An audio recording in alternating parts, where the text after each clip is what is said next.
Okay, good evening guys. Let us start. Labour costing चल रहा है अपना. क्वेश्चन नंबर 3, 1 और 2 हो गए थे, करेक्ट? ठीक है, फिर फटाफट क्वेश्चन 3 पे आ जाओ. इसमें कुछ खास है नहीं, 1 2 जैसा ही है.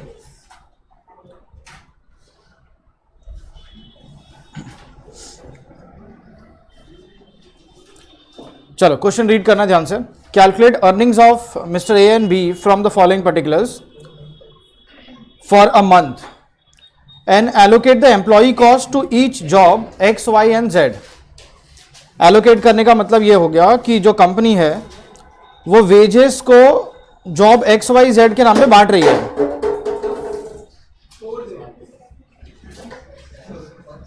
स्क्रैप किसने जमा करके रखा है इसमें?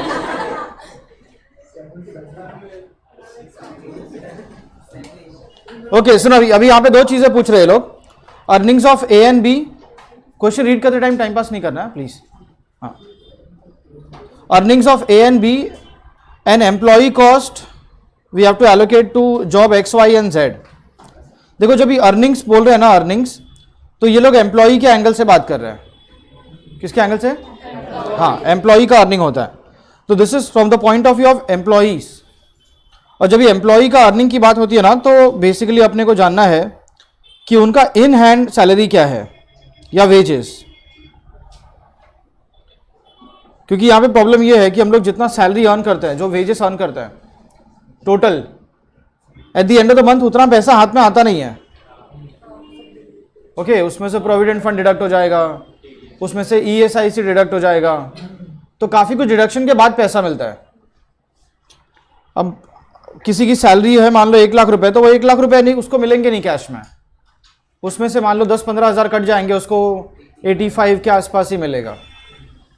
तो अर्निंग तो 85 ही हुआ ना, करेक्ट? और जब ये एम्प्लॉय कॉस्ट निकाल रहे हो ना, कॉस्ट, एम्प्लॉय कॉस्ट मतलब वेजेस, और कॉस्ट होता है कंपनी के लिए. तो ये अभी तुम किसके पॉइंट ऑफ व्यू से बात कर रहे हो? Companies point of view. Okay, और देखो कंपनी के पॉइंट ऑफ व्यू से कंपनी चाहे वेजेस पे करे, चाहे बोनस, चाहे वो पीएफ में पैसा जमा करे, सब उसके लिए खर्चा है. ओके, तो सब ऐड हो जाता है. चलो अभी ध्यान से रीड करना. एक ही ये जो अपने को टेबल दिया हुआ है, इससे दोनों नंबर ढूंढने हैं. एम्प्लॉइज की इन हैंड सैलरी और कंपनी की जेब से टोटल खर्चा कितना हो रहा है. Okay, basic wages of the 2 workers is given. Dearness allowance percentage में है. Contribution to provident fund on basic wages 8% है. मतलब 8% एम्प्लॉइज की सैलरी से डिडक्ट होगा, करेक्ट? और सेम 8% एम्प्लॉयर को भी कंट्रीब्यूट करना पड़ेगा. Okay, then contribution to employees state insurance on basic wages. Over time hours, mister A ने ओवर टाइम किया हुआ 10 घंटा. ओवर टाइम का पैसा मिलता है? हाँ, इंडिया में नहीं मिलता होगा, दूसरी कंट्रीज में मिलता है. मिलता है इधर भी, आर्टिकल शेप में मिलेगा तुमको. देखो चलो, the normal working hours for the month are 200 hours. Normal मतलब excluding the overtime. Overtime is paid at double. ध्यान से रीड करना. ये overtime is paid at double the total of normal wages end. तो normal wages और DNS allowance का जो total आएगा, जो एक रेट आएगा, आपको ओवर टाइम में उसका डबल रेट मिलेगा. Employers' contribution to state insurance and provident fund are at equal rates with employees' contribution. जितना employees contribute कर रहे हैं अपनी सैलरी में से, उतना ही एम्प्लॉयर को और एक्स्ट्रा अपनी जेब से लगाना पड़ेगा. The 2 workers were employed on job X, Y and Z in the following proportions. ये पूरे महीने इन लोगों ने जो काम किया, वो किधर काम किया ये दिया हुआ है. क्यों चाहिए अपने को? इन्होंने कहाँ कहाँ काम किया, वो एलोकेट करना है ना अपने को यार, बांटना है ना जॉब XYZ पे. तो ये जो रेशियो है, इस रेशियो में बांट दोगे 40%, 30% एंड 30%. वर्कर बी ने 50% टाइम जॉब एक्स पे दिया है, बाकी 20 और 30% वाई और जेड पे दिया, तो उसका वेजेस इस रेशियो में बांट देंगे हम लोग. Over time was done on job Y only. Mister A ने जो ओवर टाइम किया 10 घंटे, वो सिर्फ किसके लिए किया है? तो ओवर टाइम का खर्चा कौन से जॉब के नाम पे बुक करना चाहिए? वाई के नाम पे. ओके, तो करना क्या है? तुमने पूरा क्वेश्चन पढ़ लिया, फटाफट बताओ करना क्या है आपने को? एम्प्लॉयज की इन हैंड सैलरी निकालनी है और कंपनी की जेब से टोटल कॉस्ट निकालना है और उसको 3 प्रोजेक्ट के नाम पे, जॉब के नाम पे बांट देना है। Is that clear? हाँ, इतना ही काम है। इधर आ जाओ, फटाफट सॉल्व करते हैं इसको।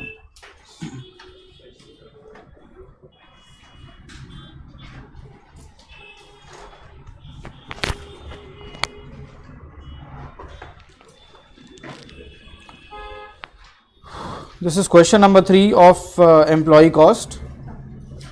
हम लोग पहले ढूंढ रहे हैं यहाँ पे एम्प्लॉयज का अर्निंग। चलो तुम लोग हेडिंग डाल सकते हो, स्टेटमेंट शोइंग कंप्यूटेशन ऑफ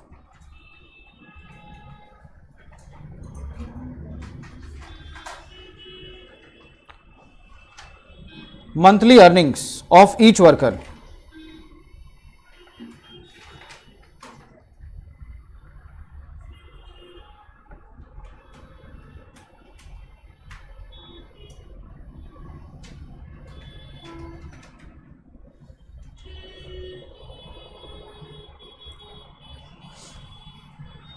दो वर्कर है ना, दोनों के कॉलम बना दोगे। ए और बी नाम है उनका।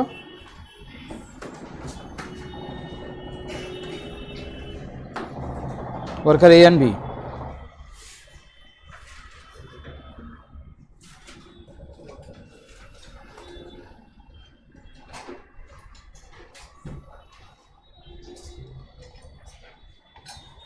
तुम लोग यहां पे क्या ढूंढ रहे हो? इन वर्कर्स का इन हैंड सैलरी, करेक्ट?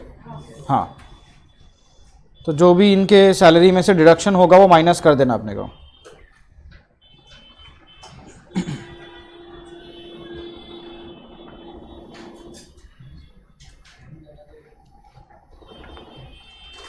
चलो पहले तो इनको मिलेगा बेसिक वेजेस।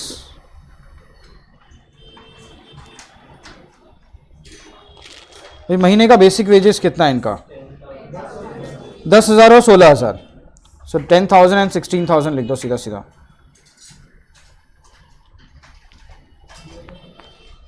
फिर डीएनएस अलाउंस मिलेगा इनको।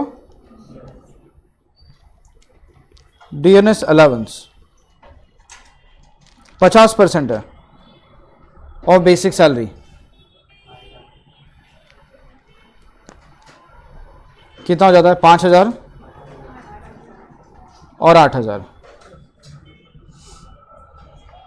ओके, इसको ऐड करके बेसिक प्लस डीए लिखो यार जरा।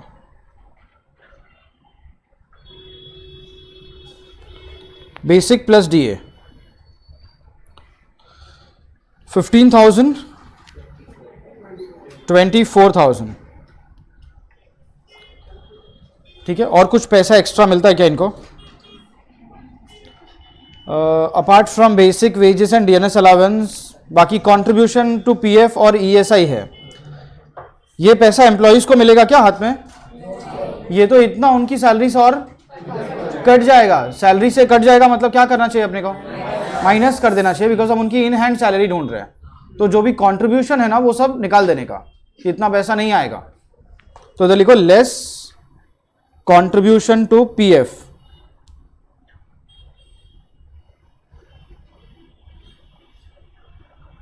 कंट्रीब्यूशन टू प्रोविडेंट फंड, दोनों 8%। हाँ, बेसिक सैलरी का।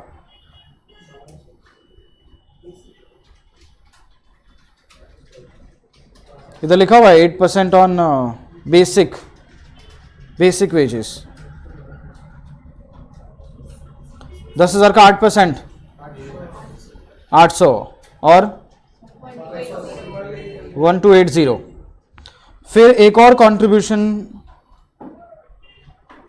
होगा, वो होगा ईएसआईसी में, contribution to employ state insurance. वो 2% है, बेसिक सैलरी का 2%। चलो 2% 10,000 का 200 रुपया, और इधर 320।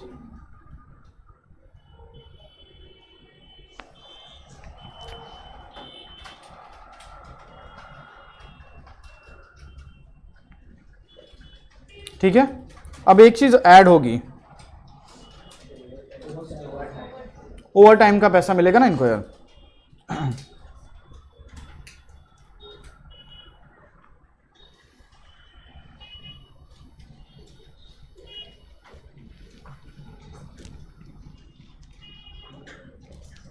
ओवर टाइम का कितना मिलने वाला है? Double the total of normal wages and, ये देखो इधर लिखा हुआ है double the total of normal wages and dearness allowance. तो कैलकुलेट करके बताओ मुझे जरा कितना आ रहा है डबल? 30 एंड 32, इसमें डीए तो ऐड ही नहीं किया।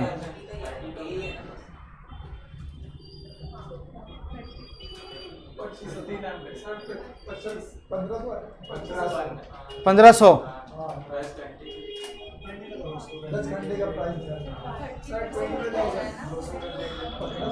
क्या बोल रहे हो?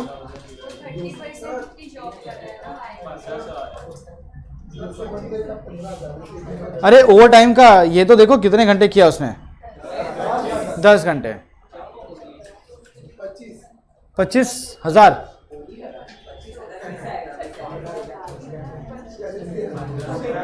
उसका महीने का बेसिक और डीए कितना आया? 15,000 ना। महीना भर काम करके 15,000 कमाएगा और 10 घंटा ओवर टाइम कर देगा तो 25,000 मिल जाएगा।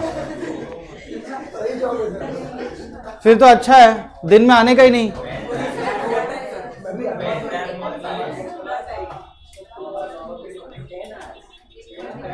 $1,500। अरे आवरली रेट निकालो, 10,000 प्लस 5,000, ये जो है ना 15,000 मिल रहा है महीना भर काम करके 200 घंटे, 200 घंटे ना नॉर्मल, 15,000 मिल रहा है 200 घंटे काम करके। तो पर आवर रेट क्या हुआ बेसिक और डीए मिला? 75 रुपीज एन आवर। और ओवर टाइम करोगे तो 150 रुपया मिलेगा, फिर डबल, 1 घंटे का 150 रुपया। 10 घंटा ओवर टाइम किया इसने, 1,500 रुपये मिलेगा। तुम सीधा महीने भर का ही डबल कर दे रहे हो।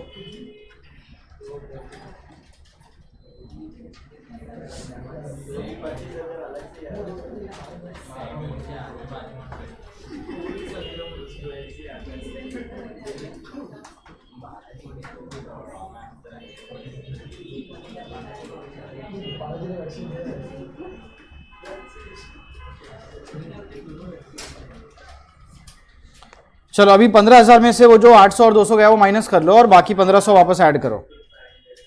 15,500,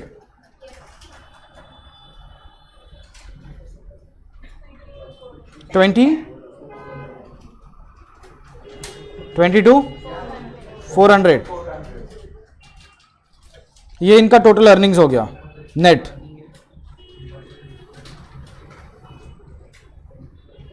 नेट मतलब क्या? हाँ, जो हाथ में इनको इतना पैसा मिलेगा।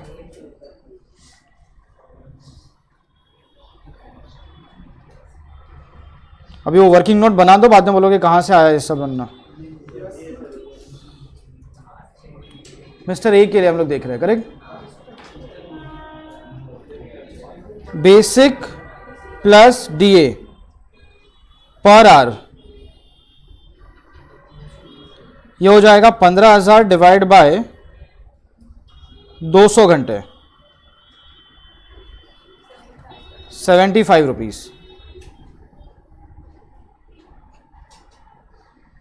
तो ओवर टाइम का वेजेस क्या होगा फिर? 75 का डबल,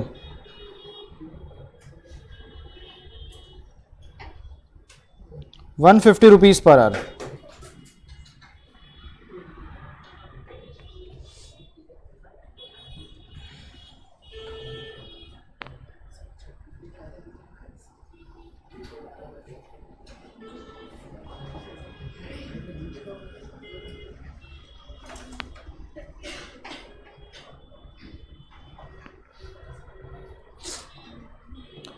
तो अभी इधर what will be overtime wages payable to या earned by mister A, 150 into 2, sorry 10।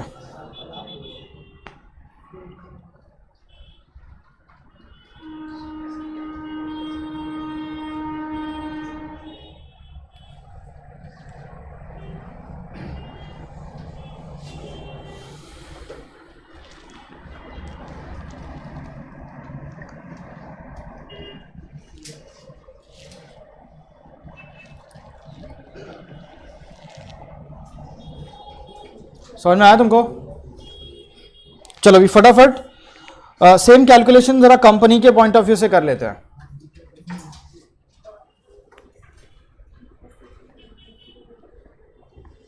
So now we have to compute total employee cost.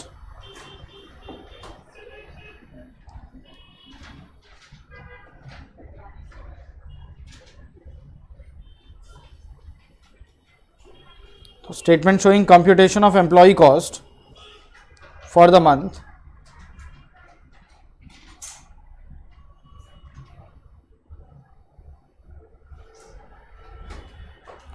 For each worker.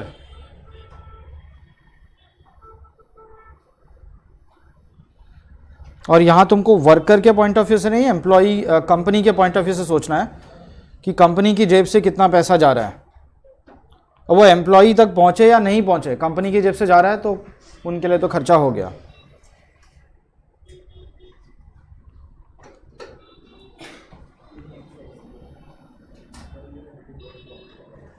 अभी सारा कैलकुलेशन तो अपने पास है ही, बस फटाफट यहाँ पे लिख देना है.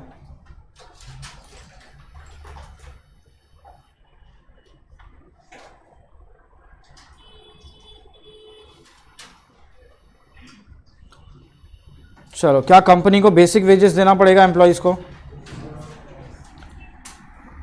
ए को 10,000, बी को 16,000. क्या कंपनी को इनको डियरनेस अलाउंस भी देना पड़ेगा? यस.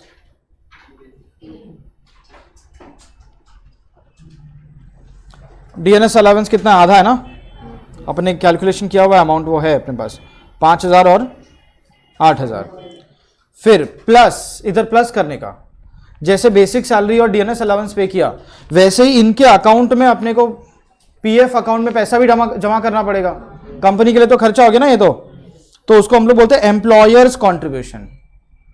कंपनी का जो कॉन्ट्रीब्यूशन है वो कंपनी के कॉस्ट में ऐड हो जाता है. Employers contribution to PF same rate है. उधर कितना था? 800 था और 1280 सेम इधर आ जाएगा.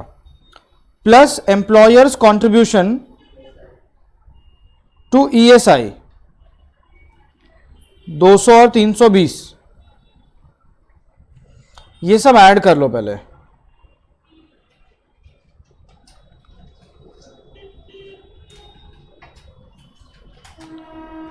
ये है ना नॉर्मल वेजेस हुआ. फिर मैं इसमें ओवर टाइम अलग से ऐड करूंगा.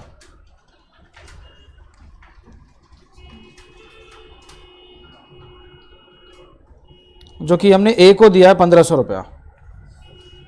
फिर total wages, total employee cost आ जाएगा.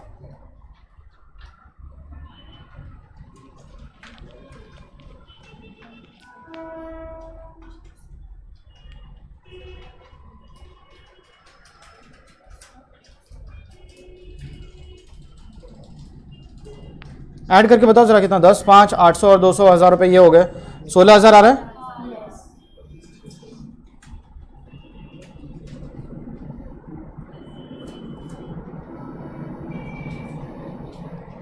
और बी के लिए कितना आ रहा है? ओवर टाइम भी ऐड करो.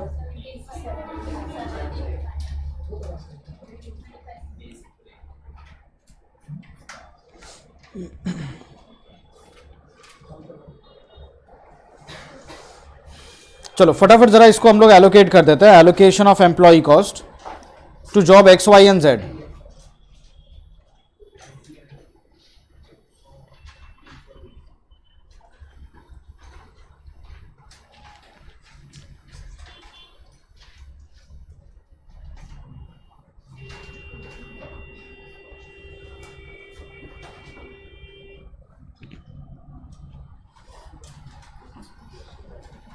Job X, Y, Z.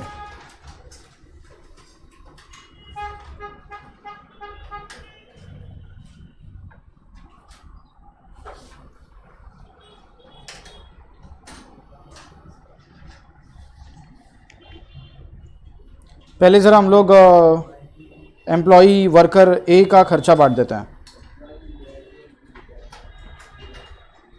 Worker ए का नॉर्मल वेजेस, हाँ नॉर्मल पहले क्योंकि उसमें ओवर टाइम भी है ना।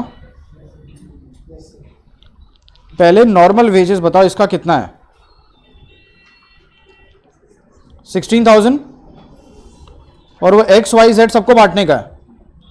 रेशियो दिया है क्या तुमको? 40%, 30% और 30%। 16,000 का 40% कर लो, 6,400। बाद में 4,800 एंड 4,800। ये तो हमने सबको बांट दिया। अब इसमें एक और खर्चा आएगा ओवर टाइम का। वो जो ओवर टाइम वेजेस है 1,500, उसका क्या करें? वो सिर्फ वाई के नाम पे आ जाएगा इधर। Is that clear? फिर इसके बाद तुम वर्कर बी का वेजेस बांट सकते हो, और वर्कर बी में तो ऑब्वियसली नॉर्मल वेजेस ही है। कितना है उसका वेजेस? 25,600 ना, 25,600 रुपीज। बांटना किस रेशियो में? 50%, 20%, 30%। निकालो 25,600 का 50%, कितना? 12,800। 51 और 7680 बांट दिया अपन ने खर्चा। जॉब की कॉस्ट निकाल लो एक्स वाई जेड की।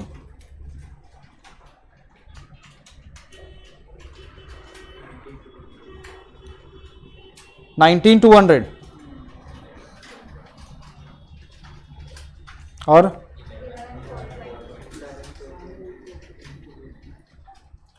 लास्ट में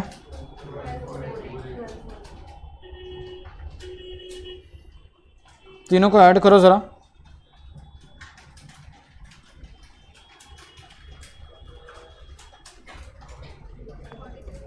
43,100।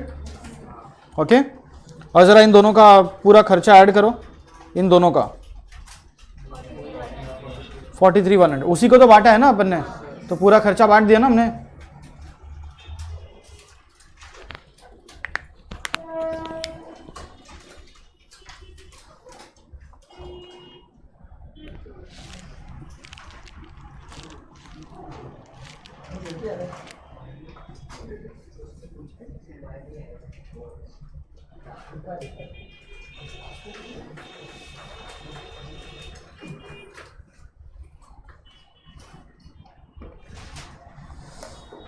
दीपेश ऑडिट में आया था ना,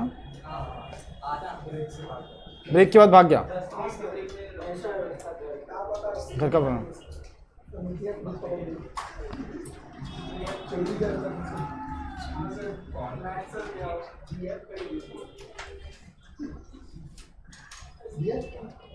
पढ़ाई पे ध्यान दो, तुम भी एक दिन उस लायक हो जाओगे।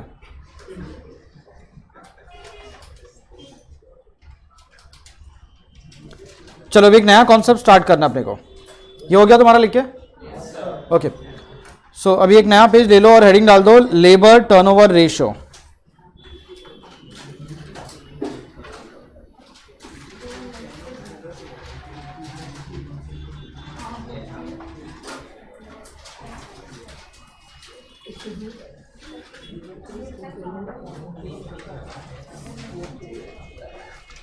लेबर टर्नओवर रेशियो मतलब हम लोग यहाँ पे देख रहे हैं कितने परसेंट वर्कर्स हर साल कंपनी छोड़ के जा रहे हैं, कितने लोग नए आ रहे हैं। ओके, वो परसेंटेज कैलकुलेट करना है, रेशियो ढूंढना है अपने को बस। तो 3 रेशियोज है इसके अंदर, 3 फॉर्मूलाज के बेसिस पे कैलकुलेशन है, और ज़्यादा कुछ कॉम्प्लिकेशंस नहीं है इसके अंदर, बस खाली फॉर्मूलाज वो याद रहने चाहिए अपने को। तो फटाफट समझते ज़रा कौन कौन से रेशियोज हैं। इसमें तुमको 3 मेथड मिल जाएगा।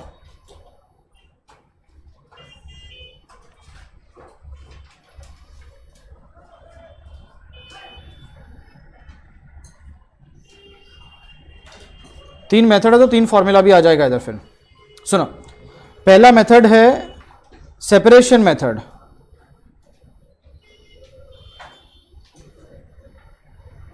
सेपरेशन मेथड मतलब हम लोग ये देख रहे हैं कि कितने परसेंट वर्कर्स, नाम से मालूम पड़ रहा है सेपरेशन मतलब चले गए,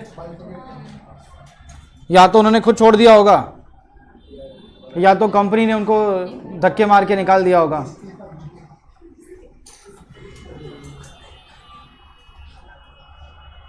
तो सेपरेशन मेथड में ये देखना कि एवरी ईयर या एवरी मंथ जितने भी पीरियड के लिए तुम रेशियो निकाल रहे हो, एक पीरियड में ऑन एन एवरेज कितने % लोग काम छोड़ के जा रहे हैं। फिर दूसरा है रिप्लेसमेंट मेथड।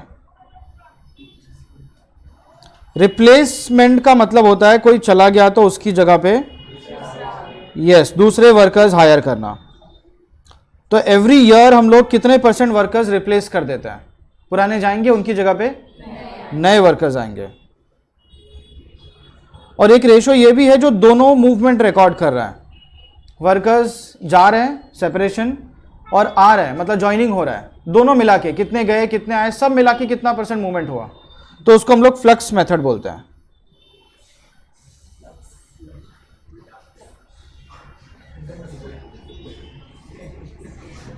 मुझे मालूम तो कोई ना कोई तो बोलेगा ऐसा, अरे वो तो ही निकल गया। ओके, तो सेपरेशन मतलब हम ये देख रहे हैं कितने % लोग काम छोड़ के जा रहे हैं। ओके, तो रेशो क्या होगा वो देखो। अभी हम लोग सबका फॉर्मूलाज देख लेते हैं। अच्छा, उसके पहले एक और चीज़, मान लो कोई कंपनी है ना, एम्प्लॉयज़ को हायर कर रही है, ऐसा लिखा होता है ना हायरिंग चालू है, तो कंपनीज एम्प्लॉयज़ को हायर करती है, उसके पीछे रीज़न क्या है, वो लोग क्यों हायर कर रहे हैं? वैकेंसी है। ओके, वैकेंसी होने का मतलब लोग छोड़ के चले गए होंगे, तो शायद वो लोग उनकी जगह पे दूसरे वर्कर्स रखे होंगे, या फिर दूसरा रीज़न क्या हो सकता है, वो लोग और बिजनेस बढ़ा रहे हैं, कोई छोड़ के नहीं गया, हम लोग और बिजनेस बढ़ा रहे हैं इसलिए नए वर्कर्स चाहिए। तो जो ज्वाइनिंग है ना वो दो रीज़न से हो सकता है, या तो रिप्लेसमेंट पर्पज से या एक्सपांशन पर्पज से। दूसरा पर्पज कौन सा है? एक्सपांशन। कोई छोड़ के नहीं गया, या फिर मान लो 10 लोग छोड़ के गए, अपन ने अभी 100 नए लोगों को हायर किया, तो 10 लोग तो पुराने लोगों के लिए हायर किया, बाकी 90 जो एक्स्ट्रा हायर किए वो एक्सपांशन पर्पज के लिए। ओके, तो जो ज्वाइनिंग है ना, नंबर ऑफ वर्कर्स ज्वाइंट, उसको हम दो पार्ट में बांट सकते हैं।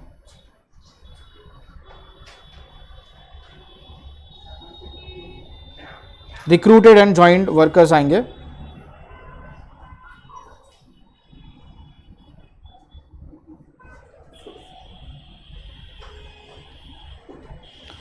एक तो होगा रिप्लेसमेंट पर्पस,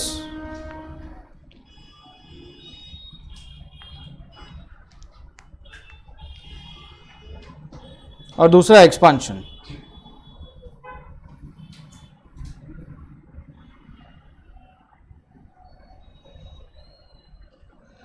तो ये तुमको फ्लक्स मेथड में मिलेगा। चलो अभी सबके फॉर्मूलाज देखने, फॉर्मूलाज बहुत इजी है। फॉर्मूला में पहले है सेपरेशन का फॉर्मूला देखते हैं अपन।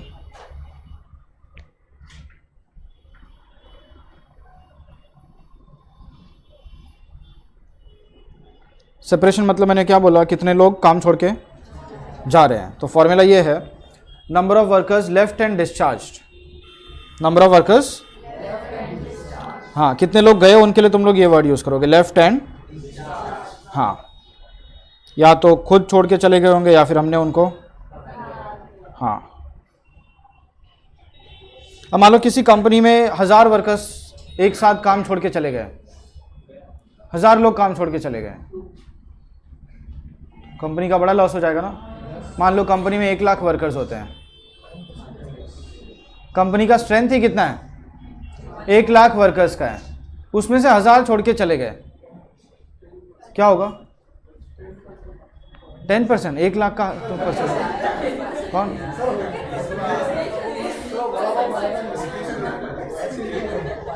अबे पहली से 10वीं तक तो मैथ्स पढ़ा था ना। देख कॉलेज के 3 साल तो खराब हुए ही, 5 साल ले लो 11वीं से लेके, स्कूल का भी 10 साल खराब हो गया।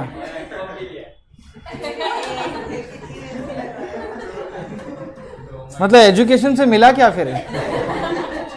ये तो 1000 और 1 लाख 1% बोल रहा है, 10% बोल रहा है, ठीक है। तो परसेंटेज में देखना पड़ेगा, 1 लाख में से अगर 1000 लोग चले गए तो बहुत बड़ा कोई रेशियो नहीं है यार, 1%, करेक्ट। तो अपन परसेंटेज के बेसिस में देखेंगे कि ये ज़्यादा मूवमेंट हो रहा है या कम है वो। तो तुम उसको डिवाइड करोगे, डिवाइड करना है एवरेज नंबर ऑफ वर्कर्स से, मतलब ऑन एन एवरेज कंपनी के पास कितने लोग काम करते हैं और उसमें से कितने लोग चले गए। समझ में आया क्या तुमको? अभी एवरेज क्यों बोल रहा हूँ मैं, बिकॉज ड्यूरिंग द ईयर वो जो स्ट्रेंथ होता है वो अलग अलग रहता है। कोई कभी वर्कर्स आएंगे नंबर ज़्यादा हो जाएगा, कभी छोड़ के चले जाएंगे तो कम हो जाता है। इसके लिए अपने को क्या करना है, एवरेज लेना है। एवरेज कैसे आएगा, number of workers at the beginning of the year plus and of the year divide by 2। Okay, तो एकदम बेसिक सा फॉर्मूला ये। फिर दूसरा है replacement method.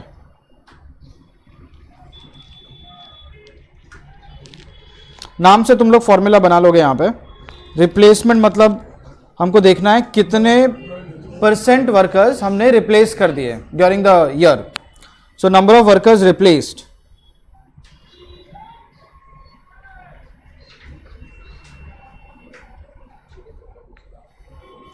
Number of workers replaced,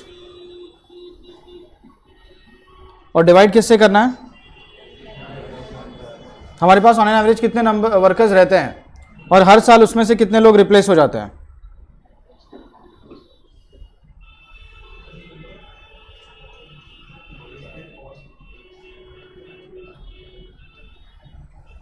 और थर्ड है फ्लक्स मेथड। इसमें दोनों साइड मूवमेंट रिकॉर्ड करना है, कितने लोग कंपनी छोड़ के गए प्लस कितने लोगों को हमने काम पे रखा, इनवर्ड आउटवर्ड दोनों मूवमेंट देख रहे हैं। देन हम लोग एवरेज नंबर ऑफ वर्कर्स से डिवाइड करेंगे। सो यहां पे देखना है number of workers left and discharged,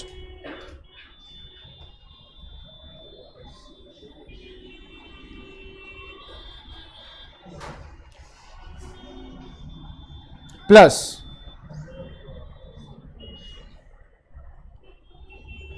number of workers joined और रिक्रूटेड,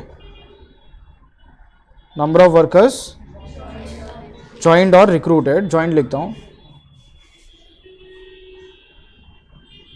तो कितने लोग काम छोड़ के गए और कितने लोग नए आए। ओके,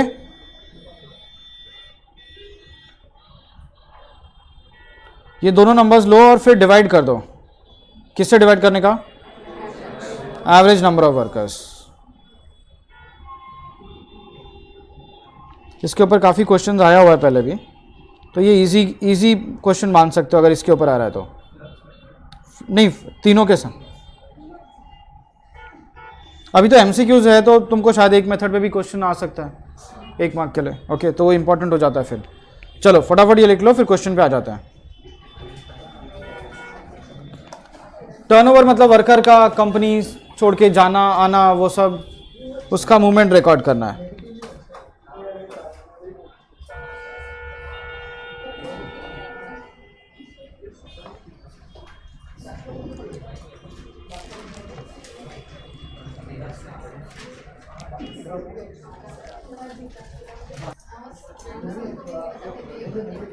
अरे हो गया लिख के? चलो अभी क्वेश्चन पे आ जाओ।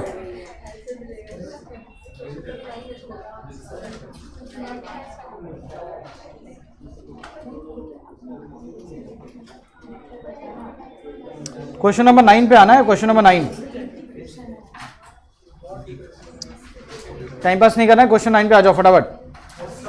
The accountant of Y limited has computed employ turnover rates for the quarter ended 31 March 2021। मतलब सिर्फ 3 महीने का रेट है ये, as 10%, 5% and 3% respectively under flux method, replacement method and separation method. 10% flux method, 5% replacement, 3% separation.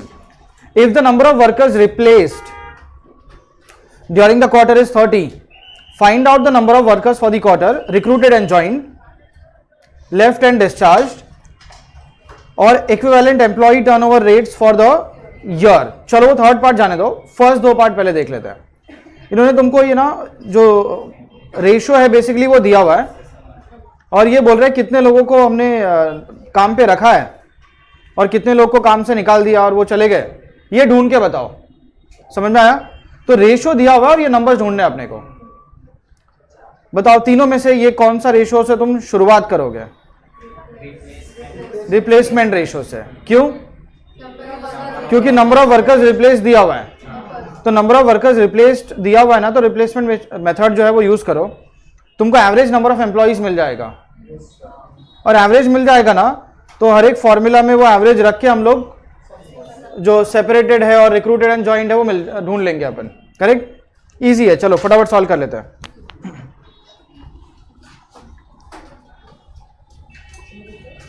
Question 9,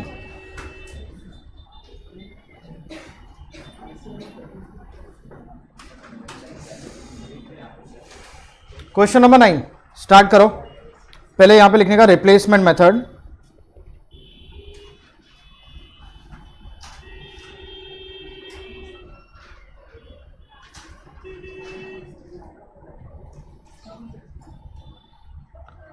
replacement method से 5% दिया हुआ ना ये, तो तुम लिखोगे 5 is equal to number of workers replaced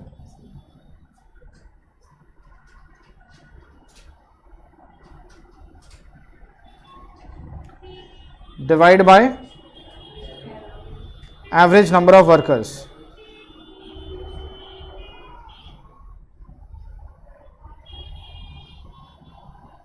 into 100।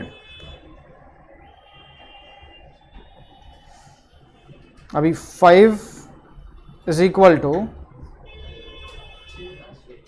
Number of workers replace तो मालूम है ना 30,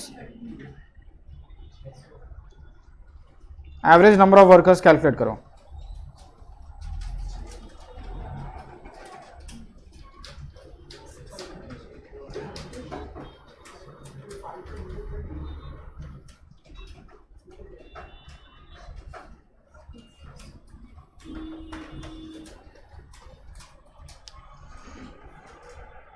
पांच नीचे आ जाएगा ना उधर, 30/5 इंटू 100 600।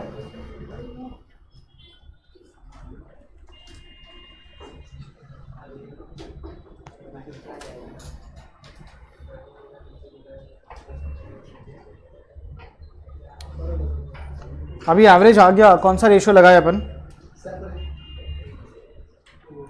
सेपरेशन। चलो यूज करते हैं separation.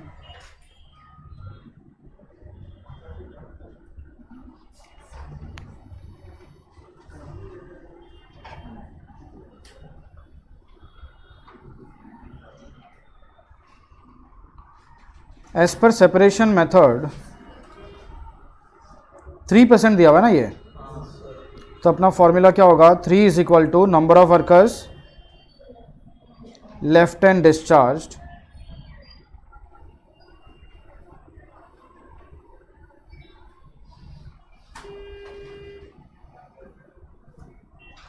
Divide by average. Average तो अपने को मालूम ही है, 600 लिख दो सीधा।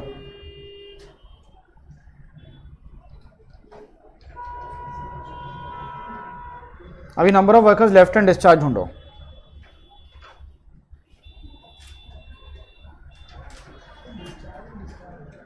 डिस्चार्ज हॉस्पिटल से डिस्चार्ज करते हैं ना, वो वाला।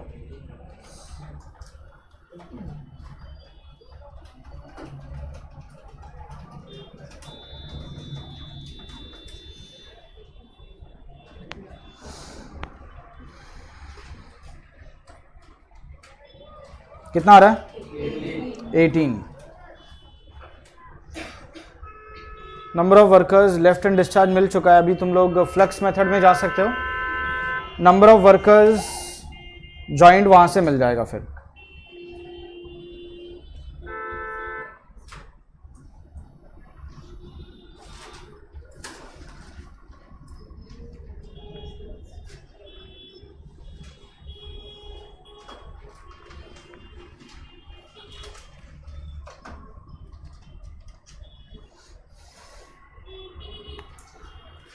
दस % है ना ये, तो 10 is equal two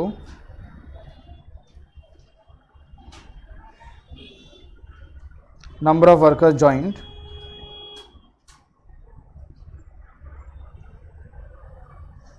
plus number of workers left and discharged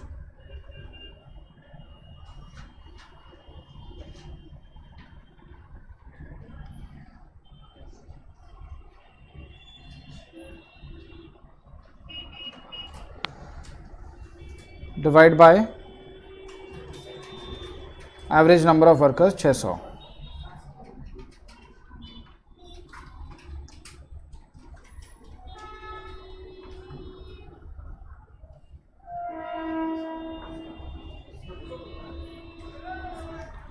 चलो अभी यहाँ पे 10 इज इक्वल टू, जॉइंट तो मालूम नहीं अपने को,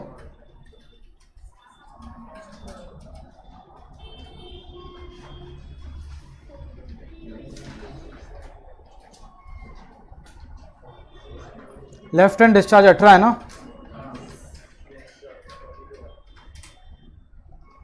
डिवाइड बाय 600 इनटू 100। अब ये सॉल्व करो और नंबर ऑफ वर्कर्स ज्वाइन ढूंढ के लेके आओ। 42।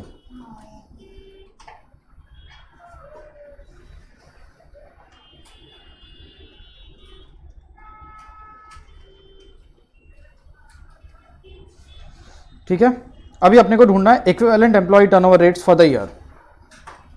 तो calculation of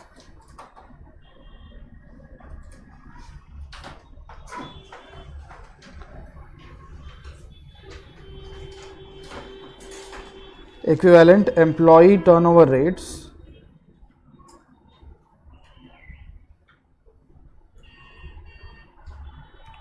for the year।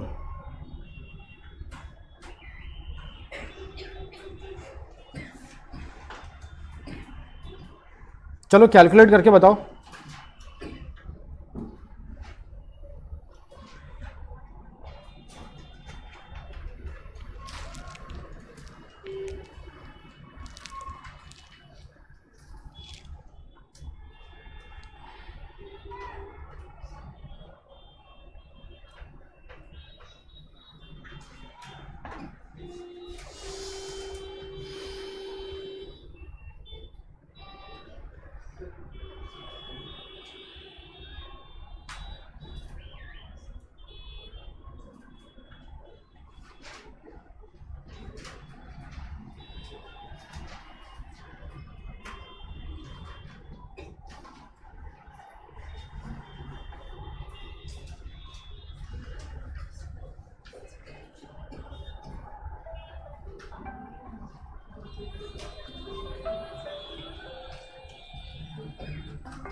आया आंसर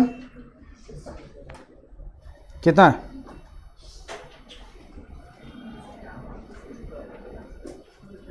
अरे बोलो कितना आ रहा है?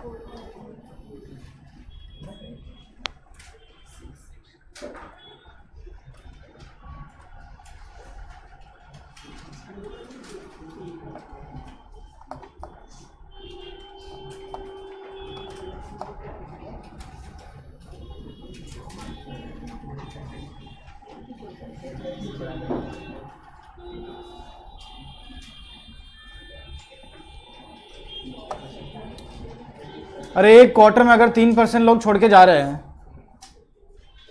एक क्वार्टर मतलब 3 महीने में अगर 3% लोग छोड़ के जा रहे हैं, ये तो तुमको बोला है इक्विवेलेंट एनुअल टर्नओवर रेट्स क्या होगा साल के लिए। अगर 3 महीने में 3% लोग छोड़ के चले गए तो 12 महीने में फिर ये स्पीड से रहा तो 12% लोग चले जाएंगे। तुमको क्वार्टरली से सिर्फ एनुअल करने का, बस समझ में आया? हाँ, तो फ्लक्स मेथड में क्वार्टरली रेट 10% है ना, 10% पर क्वार्टर। 10% लोगों का मूवमेंट 3 महीने में हो रहा है, तो साल भर में कितने % लोगों का मूवमेंट होगा?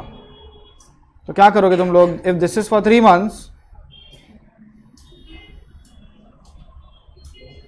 तो 12 के लिए कितना करो मल्टीप्लाई।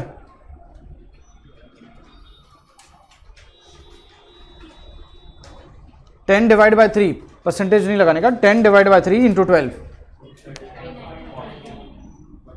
40 इंटू 12 पहले कर लो, बाद में 3 कर लो, तो 40 आ जाएगा।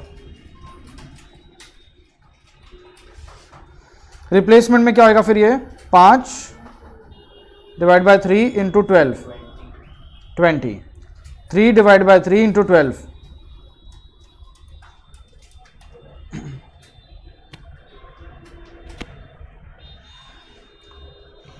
समझ गए?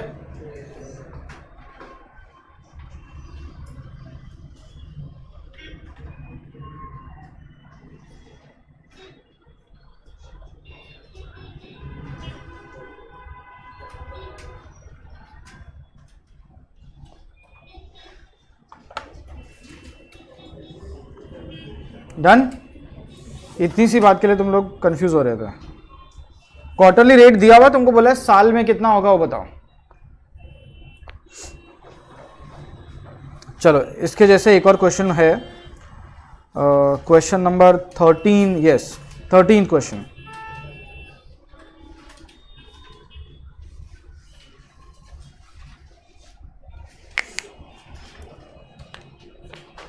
Kors Consultancy Limited is engaged in BPO industry.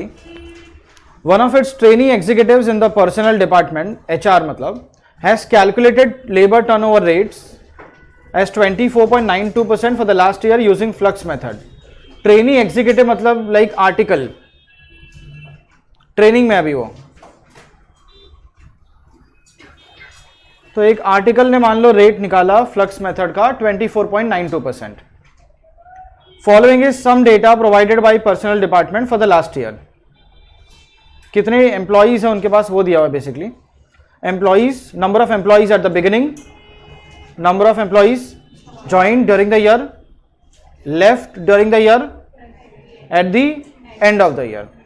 Number of workers, ये जो एंड में है ना, अगर लोग आएंगे और ज्वाइनिंग होगा तो कहीं ना कहीं अपने पास नंबर ऑफ वर्कर्स का स्ट्रेंथ जो है वो बढ़ेगा, और जितने लोग जाएंगे उतना बैलेंस क्या होता जाएगा, कम होता जाएगा.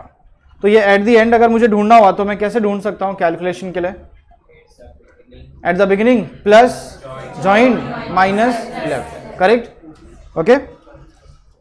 हाँ, data processors, payroll processors, supervisors, voice agent, assistant manager, senior voice agent and senior data processors and team leaders. 1 2 3 4 5 6 7 8 तरह के एम्प्लॉइज हैं इनके पास. Employees transferred from the subsidiary company, transferred from the subsidiary company. Subsidiary मालूम है ना? तो subsidiary से आए या फिर सब्सिडरी में हमने भेजा है? उधर से कितने लोग आए? Okay, from subsidiary senior voice agent 8 आए हैं और डेटा प्रोसेसर्स कितने आए? तो senior voice agent and senior data processors ये रहे 8 लोग आए, मतलब ज्वाइनिंग हो जाएगी ना फिर तो. ये सब्सिडरी से इधर आ रहे हैं अपने पास, और डेटा प्रोसेसर्स आ रहे हैं 26. देखो 4 पहले से थे, 8 और आ गए सब्सिडरी से, कितने हो गए? और एंड में भी कितना दिख रहा है? इसका मतलब क्या है?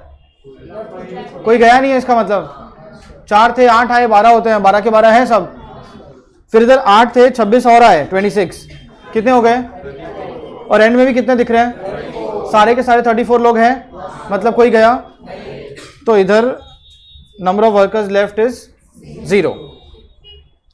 जैसे सब्सिडरी से कुछ वर्कर्स आए वैसे इधर लिखा हुआ employees transferred to the subsidiary department, subsidiary company.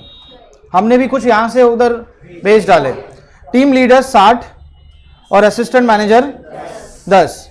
हमने उनको क्या बोला? तुम लोग की अभी यहाँ पे जरूरत नहीं है, तुम लोग निकालने से अच्छा है तुमको सब्सिडरी में भेज रहे हैं हम लोग. तो टीम लीडर्स लेफ्ट में आ जाएगा 60 और असिस्टेंट मैनेजर्स ये रहे 10. ओके, चलो आगे और रीड करो पहले. At the beginning of the year there was total 772 employees on the payroll of the company. Total दिखेगा 772 beginning. Okay. The opening strength of supervisors, voice agents and assistant managers were in the ratio of 3:3. कौन सा strength? मतलब at the beginning, at the beginning इनका ratio देके रखा है. Supervisors, voice agent and assistant manager 3:3. तो अगर मान लो अपने पास सुपरवाइजर, वॉइस एजेंट और असिस्टेंट मैनेजर, इन तीनों का ये इंडिविजुअल नंबर्स नहीं भी मालूम है, अगर मुझे इनका टोटल भी मिल जाएगा तो मैं उसको उस रेशियो में बांट सकता हूं, करेक्ट? हाँ, चला क्या तकलीफ है इसका?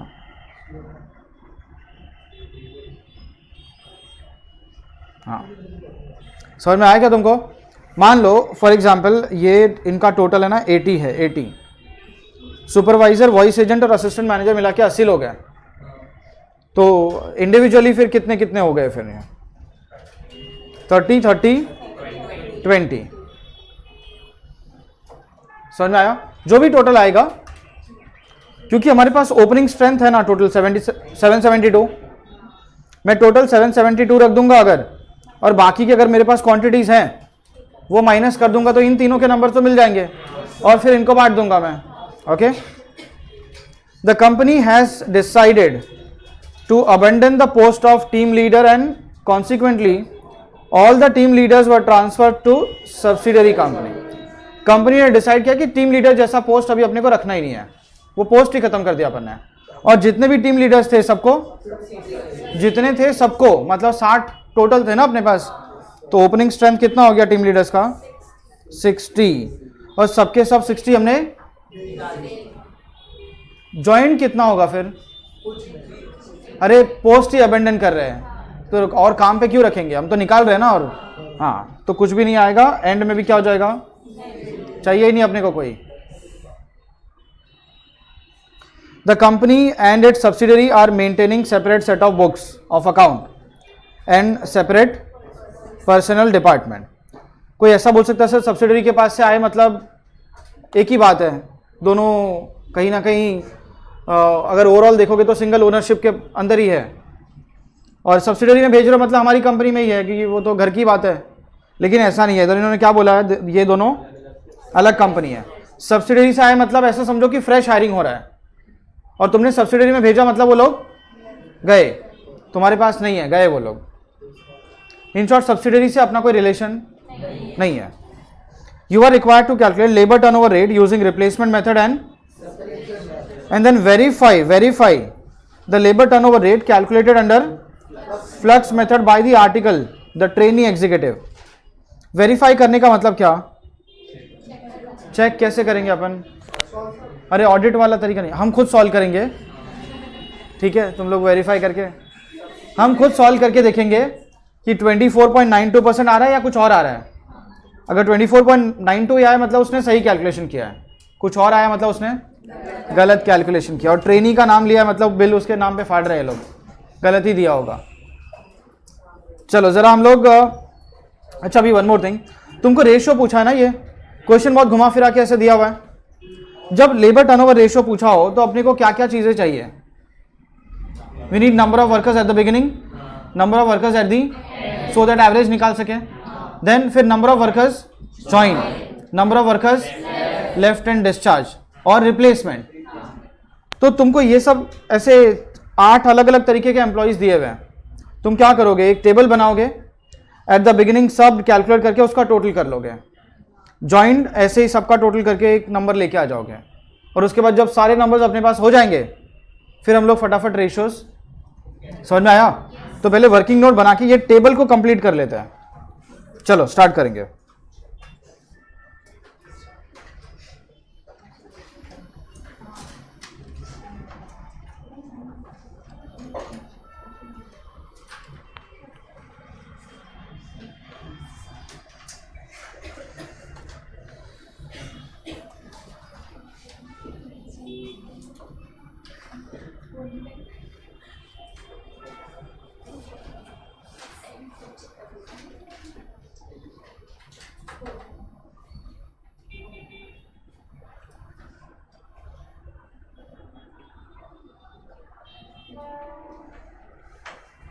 Calculation of number of workers, question में जितना कॉलम दिया अपने को एक एक्स्ट्रा कॉलम लगेगा बस। इधर एम्प्लॉइज है, उसके बाद 4 कॉलम है ना, we will need 5 columns then.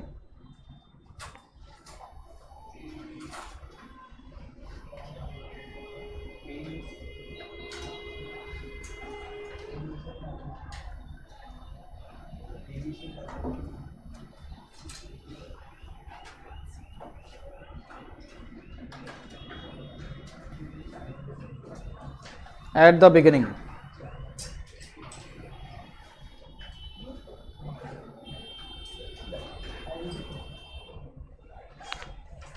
फिर number of workers join,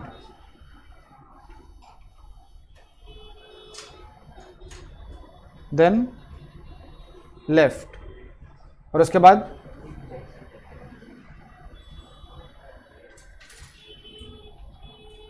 eight the and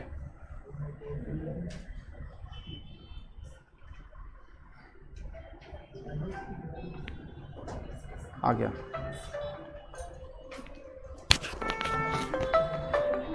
क्या तकलीफ है इसको यार।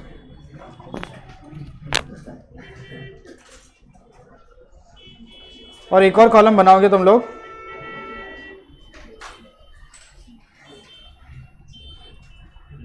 रिप्लेसमेंट। क्या हो रहा है ये, अपने आप कैसे हो रही है?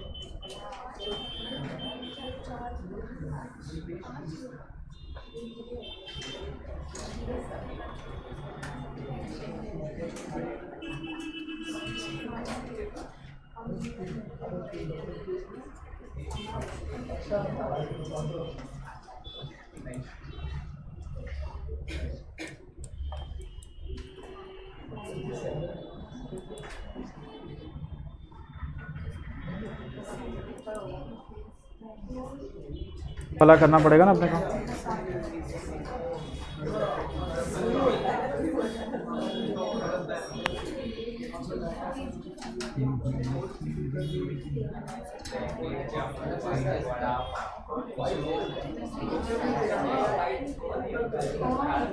अरे क्या कर क्या रहा है?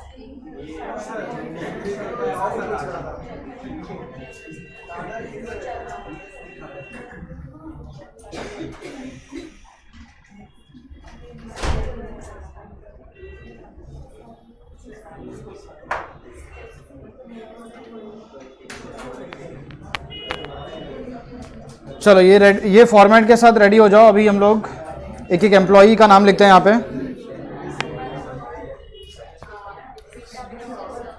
पहले कौन है? Data processors. क्या है? नहीं, ये थोड़ा स्लो हो गया क्या system? Data processor, payroll processors.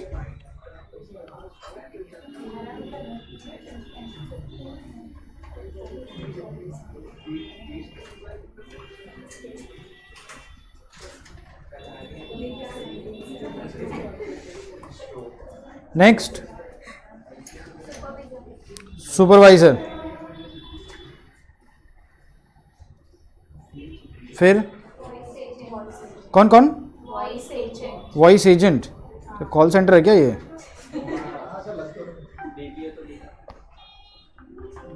यार इतना कॉल।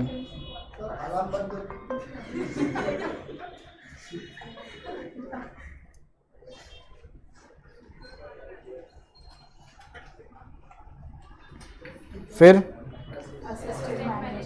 असिस्टेंट मैनेजर,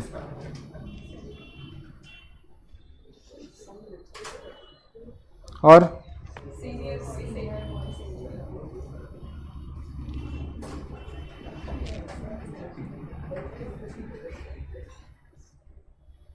फिर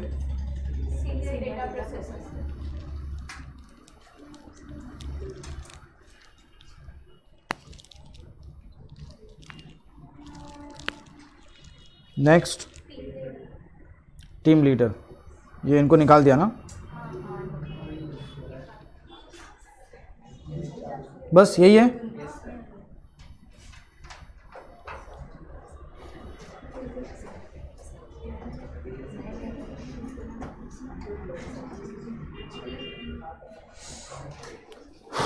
चलो अभी जो भी नंबर्स दिए हुए फटाफट वो बोल दो। पेरोल पहला डेटा प्रोसेसर के लिए क्या क्या दिया हुआ है? 540 एट द बिगिनिंग। फिर ज्वाइन 1080, 60 गए तो 540 प्लस 1080 माइनस 60 बचे कितने? फिर ये भी दिया हुआ है। ओके, अभी नंबर ऑफ वर्कर्स रिप्लेस्ड लिखना अपने को। रिप्लेस्ड बताओ कितने आएंगे?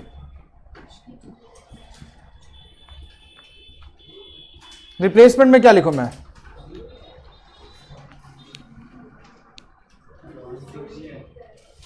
कितने? 60 छोड़ के गए।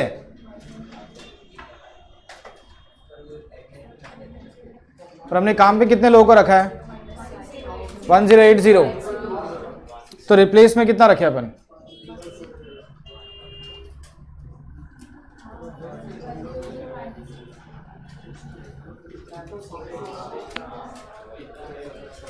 रिप्लेसमेंट का मतलब ही क्या होता है? जो लोग गए उनकी जगह पे, तो 1080 में से 60 लोग रिप्लेसमेंट वाले हैं और बाकी जो 1020 है वो सब एक्सपांशन वाले हैं। समझ में आया? हाँ, तो 60 आएगा इधर।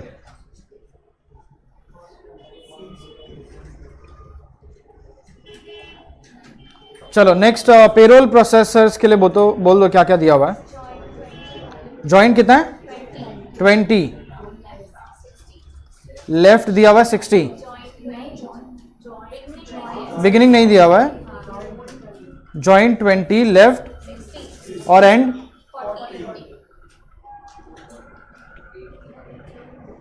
एट द बिगिनिंग ढूंढना होगा ना अपने को। कितना? 80।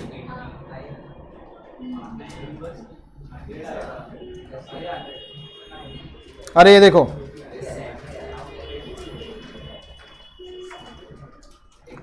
एट द एंड कैसे आता है? Eight the beginning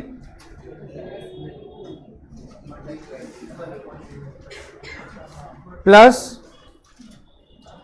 number of workers join minus left. अभी अगर तुमको एट दी एंड दिया हुआ है और बिगिनिंग ढूंढना है तो क्या करोगे? ये ज्वाइंट इधर लेके जाओ, माइनस कर दो और लेफ्ट को ऐड कर दो, तो हो जाएगा ना काम यार। कितना बराबर है ना? 80। रिप्लेस में बोलो कितना लिखूं? पिछले क्वेश्चन, पिछले वाले इसमें 60 लोग गए थे तो अपन ने 60 लिखा, इधर 60 गए तो तुम 20 बोल रहे हो। नए 20 लोग ही आए ना, तो गए 60, लेकिन हम लोगों ने अभी तक नए कितने रखे हैं? सिर्फ 20। मतलब 20 लोग ही रिप्लेस कर पाए हम लोग अभी तक, बाकी के 40 अभी तक रिप्लेस। तो इन शॉर्ट फिर रिप्लेसमेंट में लिखना क्या है अपने को यार? सेपरेटेड मतलब लेफ्ट और joint which ever is lower. कितने चले गए और कितने आए उनमें से which ever is lower. Okay, एक एस्ट्रिक मार्क कर दो इधर, हम लोग वो नीचे लिख देंगे कैसे आ रही है। चलो अभी सुपरवाइजर के लिए बोलो यार क्या दिया हुआ है? जॉइंट वॉइंट कुछ मालूम नहीं अपने को। जॉइंट मालूम है 60, बाकी और कुछ मालूम नहीं। ठीक है, जाने दो। वॉइस एजेंट बोलो फटाफट। 20 जॉइंट 20 लेफ्ट। इसका मतलब जितना बिगिनिंग होगा उतना ही एंड होगा। जितने आए उतने गए। इधर रिप्लेस भी लिख सकते हो तुम। 20 लोग गए, हमने उनकी जगह पे 20 नए रख लिए, फटाफट रिप्लेस कर दिया उनको। असिस्टेंट मैनेजर जॉइंट 20 और eight the and 30।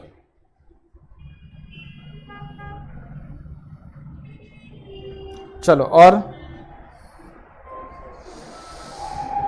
Senior voice agent 4 और 12। 4 बिगिनिंग ना, और एंड में 12। और कौन बचा अभी? सीनियर डेटा प्रोसेसर 8 और एंड में 36। 34। ओके, और टीम लीडर्स कुछ भी नहीं दिया हुआ है। ठीक है, चलो ये इतना वो क्वेश्चन में देके रखा था आपने को। अब एक एक करके जो नंबर्स नहीं है वो हम लोग फाइंड आउट करने की कोशिश करते हैं। सुपरवाइजर पहले, I think supervisor, voice agent और असिस्टेंट मैनेजर, इनका ओपनिंग स्ट्रेंथ का एक रेशियो देके रखा है। ठीक है, हाँ, पहले तो मुझे टोटल ओपनिंग स्ट्रेंथ बता दो कितना है? 772। Yes no? अब जो एक्स्ट्रा इंफॉर्मेशन दिया था ना वो सब्सिडरी वाला, वो पहले लिख डालो।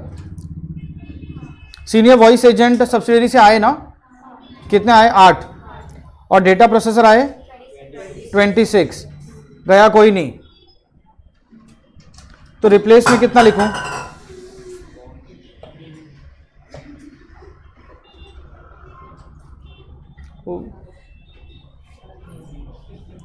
स्कूल में बॉटल आती मालूम है बच्चों की, वो लेके आओ, झंझट ही खत्म।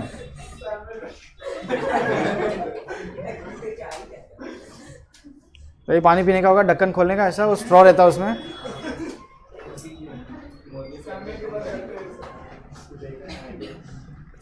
चलो अभी सुनो, टीम लीडर्स के बारे में क्या बोला इन्होंने,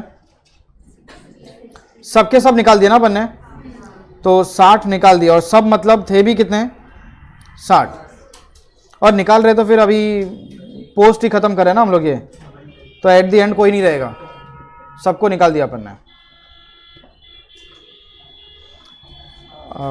सीनियर वॉइस एजेंट में देखो गए कितने लोग, कोई गया नहीं है, हमने 8 सब्सिडरी से और बल्कि मंगाए हैं, रखे हैं इधर, तो रिप्लेसमेंट में क्या लिखे हैं अपन, 8।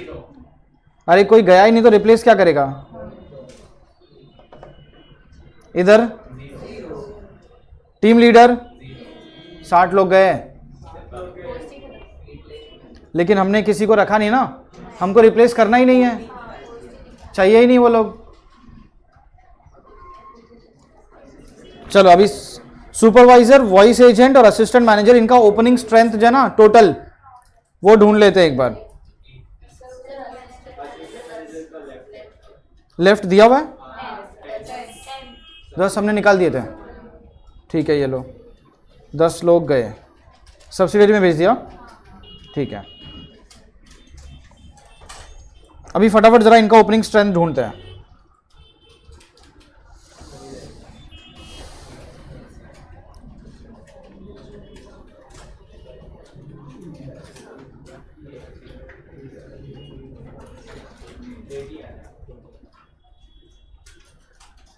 Opening strength of supervisor,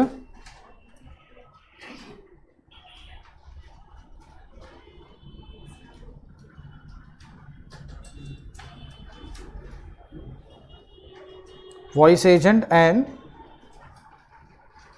data processors, वही है ना, नहीं असिस्टेंट मैनेजर,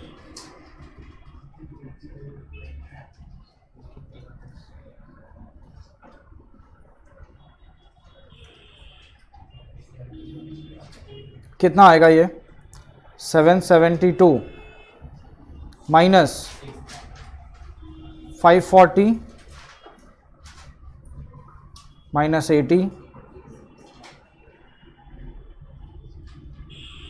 4860, कितने बच्चे बताओ, 80। अब ये 80 को 3 पार्ट में बांट दो, 3:3:2 में।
ये कितना हो जाएगा, 30 लिख दो,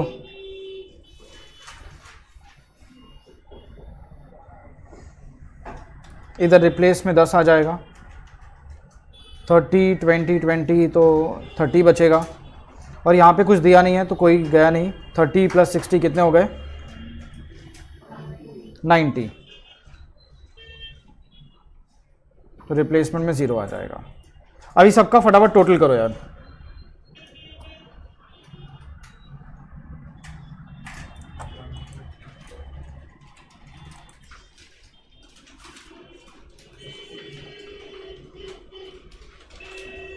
सबको ये टोटल आ गया ना? तो आंसर लेके आ जाओ अभी। सेपरेशन मेथड, रिप्लेसमेंट और फ्लक्स तीनों ही पूछा हुआ है। Number of workers separated are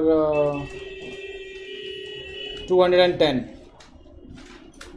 तुमने एवरेज निकाला क्या? कितना आया एवरेज?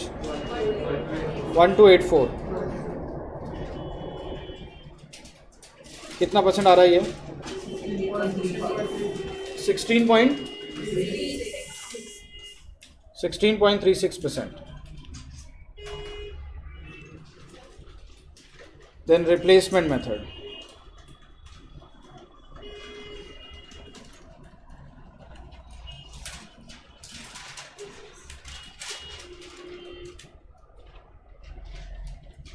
कितना आएगा रिप्लेसमेंट मेथड से इधर? 110 डिवाइड बाय 1284, 8.57।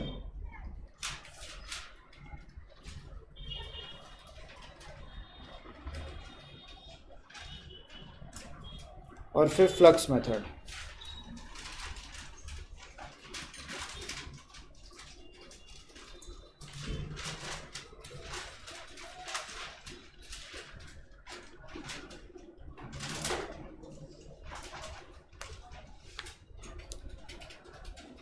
फ्लक्स मेथड से आंसर क्या आ रहा है? दोनों ऐड करना पड़ेगा ना, joint and discharged. 1234 plus 210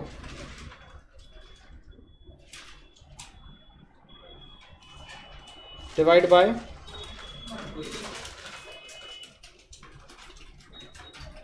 into 100, 112.46%। और वो आर्टिकल ट्रेनी ने निकाला था, वो आंसर कितना आया था उसका? 24.92। मतलब उसने गलत कैलकुलेशन किया था। पूरे क्वेश्चन का मोटिव यही था, आर्टिकल को गलत प्रूव करना। तो therefore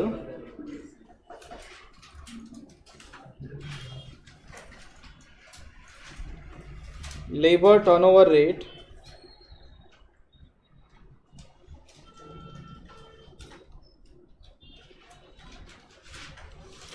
calculated by trainee executive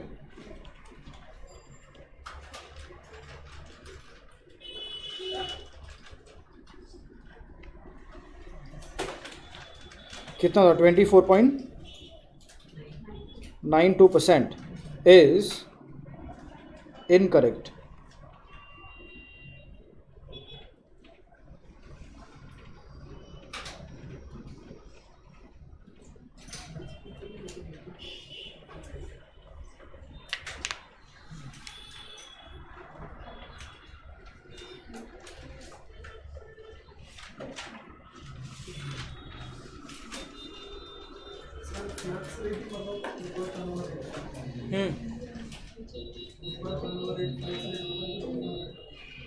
तीन मेथड है ना उसके।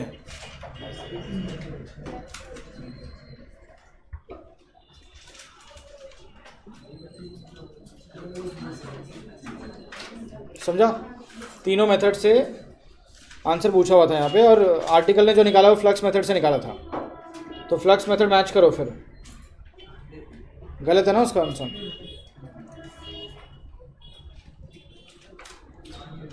ओके, हो गया लिख के? चलो अभी एक और क्वेश्चन देखते हैं। कौन सा नोट? हाँ, रिप्लेसमेंट का भी लिख दो इधर।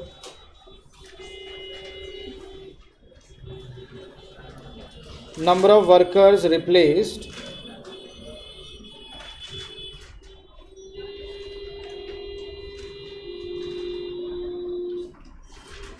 is equal to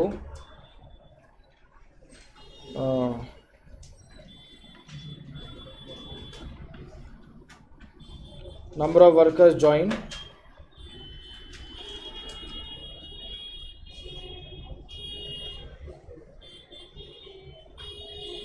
or number of workers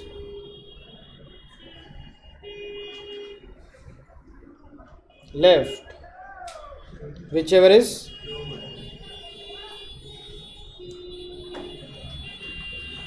lower.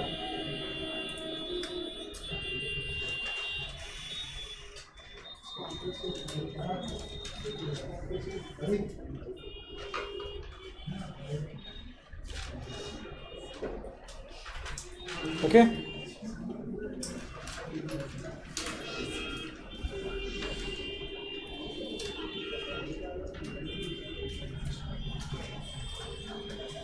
चलो अभी नेक्स्ट क्वेश्चन पे आता है.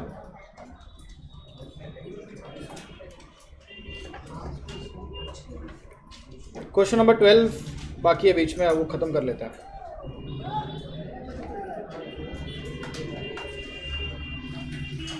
चलो let's read question number 12.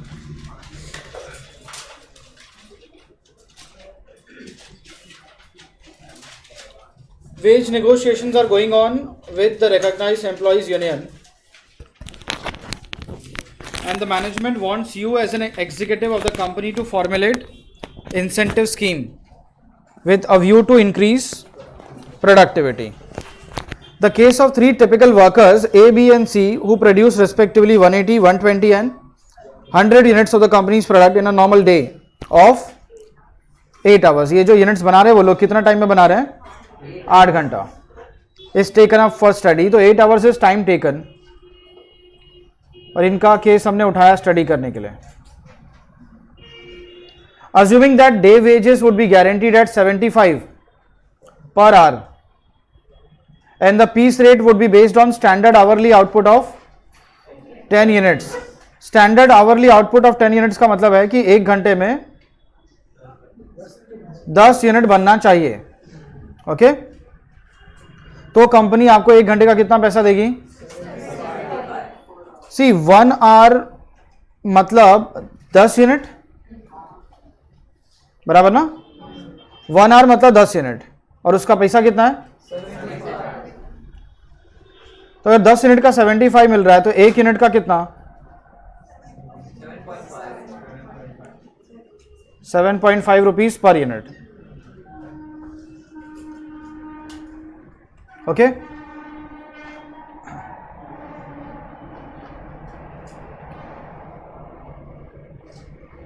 Calculate the earnings of each of the 3 workers and employee cost per 100 pieces. पर 100 पीसेस, हाँ 100 यूनिट के पीछे, जबकि सबने अलग अलग यूनिट्स बनाए, 180, 120 और 100. तो कंपनी बोल रही है कि अगर 180 यूनिट्स के लिए हम लोग मान लो मिस्टर ए को इतना पगार दे रहे हैं, तो 100 यूनिट के लिए अपने को 100 यूनिट का ही आंसर लाना है. Under day wages, piece rate, Halsey scheme and day wages मतलब टाइम रेट. हाँ टाइम देख रहे हैं हम लोग. और क्या है अपना टाइम रेट? अपना पीस रेट कितना होगा? 7.5 रुपीज पर यूनिट. ओके तो ये 2 हो गए, और बाद में फिर हालसे और Rowan. Also calculate under the above schemes the average cost of labour. Average बोला हुआ, average for the company to produce. Average for the company मतलब लेबर वाइज आंसर नहीं चाहिए इनको, पूरी कंपनी के लिए ओवरऑल एक 100 यूनिट के पीछे क्या एवरेज कॉस्ट पड़ रही है. ओके तो एवरेज अपन निकाल लेंगे, वो तो इजी है. 4 आंसर ढूंढने अपने को, day wages, piece rate, Halsey scheme and, और वर्कर्स यहां पे कितने हैं? 3. चलो स्टार्ट कर देता है.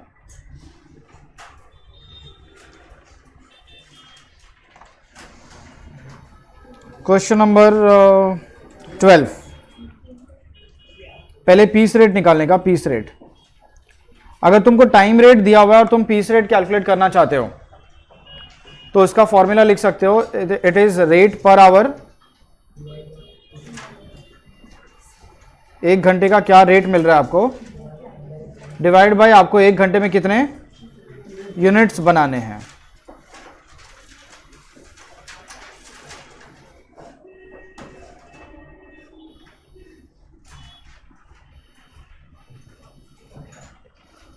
तो 75 रुपीज कंपनी 1 घंटे का पे कर रही है, और यूनिट्स कितने हैं?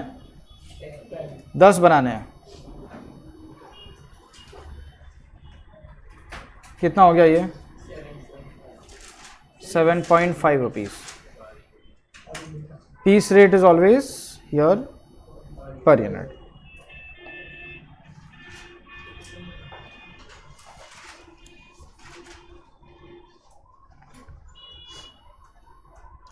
Chalo, now let us start calculation of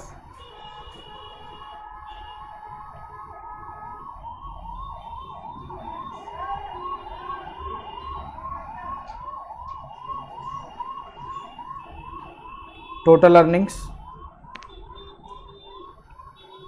employee cost for 100 pieces and average employee cost for 100 pieces.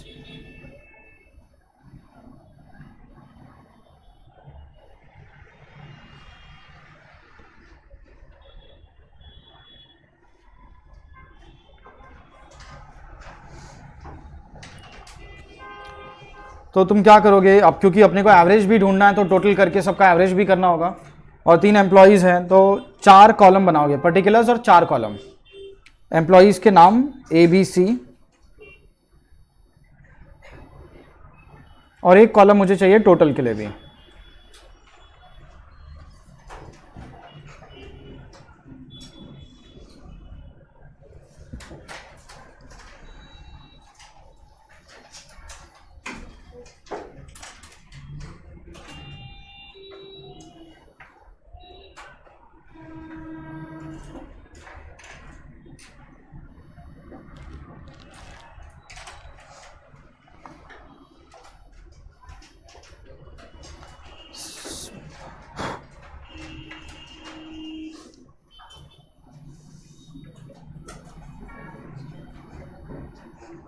सुनो, फर्स्ट अपने को आंसर ढूंढना है एज पर डे वेजेस ना। डे वेजेस मतलब टाइम रेट। सी, जब आप वर्कर्स को टाइम रेट से पेमेंट कर रहे हो ना, तब आप आउटपुट नहीं देखते, सिर्फ ये क्या देखते हो कि वर्कर्स ने कितने घंटे, यूनिट्स देखना ही नहीं अपने को। तो हर एक जन ने कितने कितने आवर्स काम किया है, 8 आवर्स। तो इनका टोटल वेजेस कितना होगा,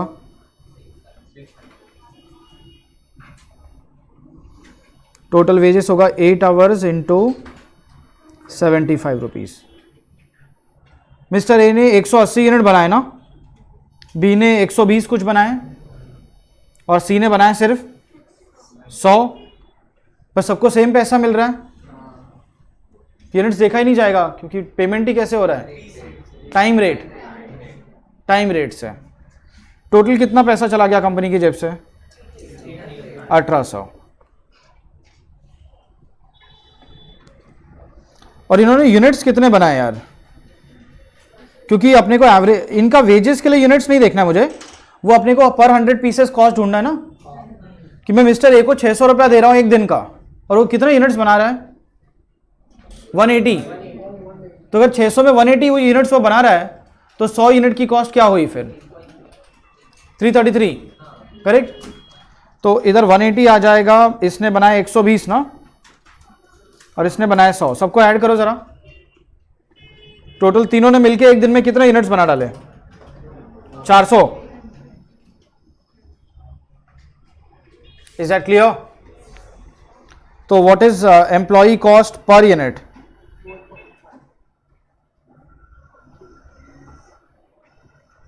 पहले एम्प्लॉय वाइज भी ढूंढना ना अपने को, हर एक एम्प्लॉय के लिए वो 100 यूनिट्स का भी कॉस्ट ढूंढना पड़ेगा। तो बताओ जरा कितना आ रहा है, 3.33, फिर 5, 6, और इधर 4.5 है। 4.5 इज व्हाट, एवरेज। कंपनी ने टोटल कितना पैसा दिया वर्कर्स को, 1800, और सबने मिलके कितने यूनिट्स बनाए। तो ऑन एन एवरेज एक यूनिट कंपनी को कितने में पड़ रहा है, हम वर्कर्स नहीं देख रहे, एक यूनिट कंपनी को कितने में पड़ रहा है। क्योंकि जब कंपनी गुड्स बेचेगी ना, तो चाहे वो मिस्टर ए ने बनाया हो, चाहे बी ने बनाया हो, चाहे सी ने बनाया हो, सबका वो सेलिंग प्राइस तो सेम ही रखेगी ना। इसके लिए उनको एवरेज कॉस्ट चाहिए कि ऑन एन एवरेज एक यूनिट के पीछे क्या खर्चा हो रहा है। अब मुझे यहाँ पे कॉस्ट चाहिए था 100 पीसेस के लिए, तो मैं तो लिख लूंगा एम्प्लॉई कॉस्ट फॉर 100 पीसेस। वो एम्प्लॉई वाइज भी आ जाएगा और फिर लास्ट में टोटल कॉलम में एवरेज भी मिल जाएगा। 333 पर यूनिट है, तो 100 यूनिट के लिए कितना 3.33 पर यूनिट था, 333 सबके लिए हो गया, 500 हो गए इधर, और यहाँ पे 600।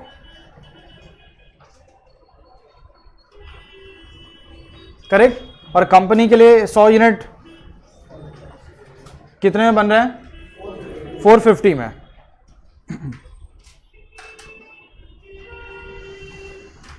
चलो यहां पे एक कैलकुलेशन हो गया खत्म। अभी यही सेम आंसर अपने को वापस ढूंढना है under piece rate system. Piece rate मतलब ये नहीं देखा जाएगा कि किसने कितना आवर्स दिया है, आपका आउटपुट देखा जाता है वहां पे। तो जब तुम पीस रेट से जाओगे ना, तो सबसे पहले ही तो यूनिट्स लिख दो, नंबर ऑफ यूनिट्स, किसने कितने बनाए, नंबर ऑफ यूनिट्स प्रोड्यूस्ड,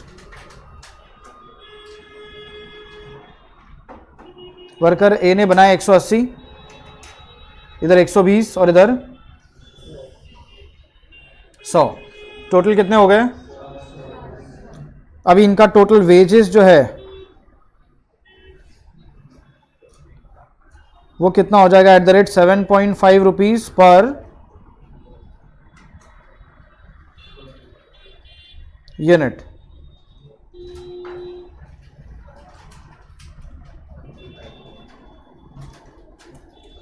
तो मिस्टर ए भले 8 ही घंटा काम कर रहा है, लेकिन वो ज्यादा गुड्स बना रहा है, तो उसको ज्यादा पैसा मिलना चाहिए।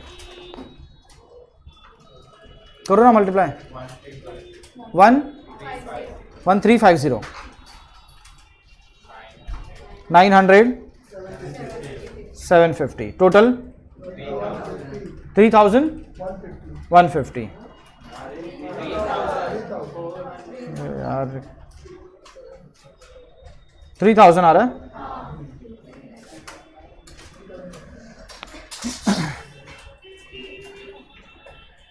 चलो अभी जरा वेजेस पर यूनिट तो 7.5 ही आएगा यार, क्या आप टाइम पास क्यों करने का फिर। तो ऐसा लिख लो, एम्प्लॉई कॉस्ट पर 100 पीसेस,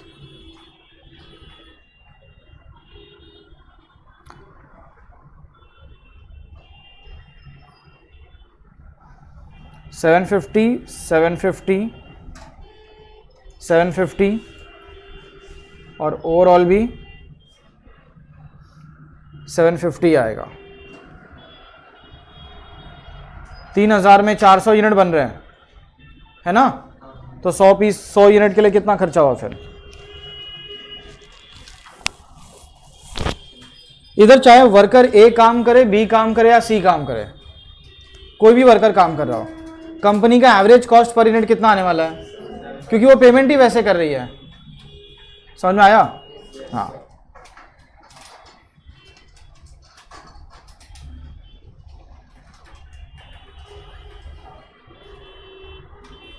चलो अभी तीसरा सिस्टम जो है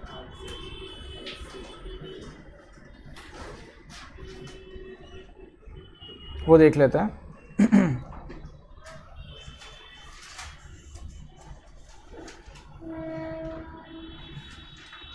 हाल से प्लान, हाल से के हिसाब से टोटल वेजेस निकालना होगा ना, तो बोनस भी ऐड करना पड़ता है। करेक्ट। चलो कोई नहीं, पहले हम लोग बेसिक वेजेस जरा दिखा देते हैं। हर एक वर्कर ने 8 घंटा ही काम किया ना, तो सबका बेसिक वेजेस कितना आएगा, 8 × 75, 600, और तीनों को मिला के कितना हो गया, 1800।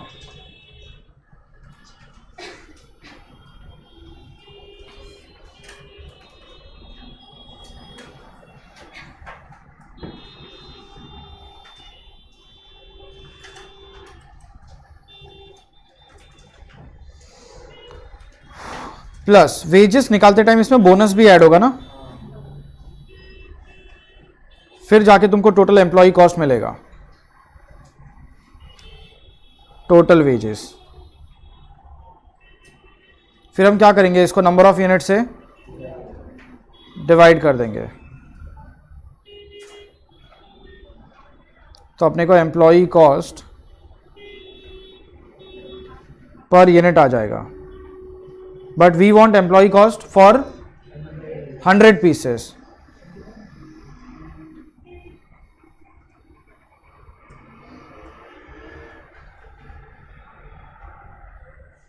ये बोनस कैसे ढूंढने का, इसके लिए अपन बनाएंगे एक working note, working note number 1 मान लो इसमें।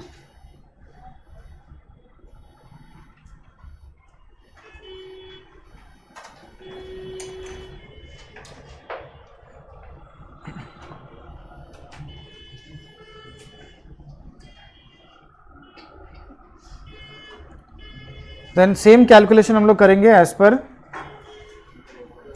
रो 1।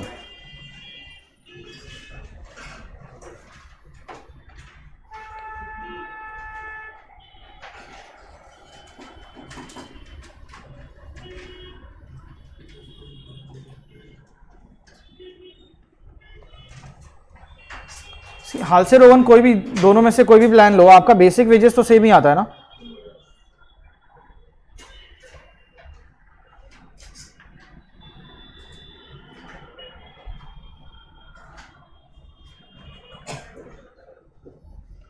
चलो तो इधर लिख दो बेसिक वेजेस,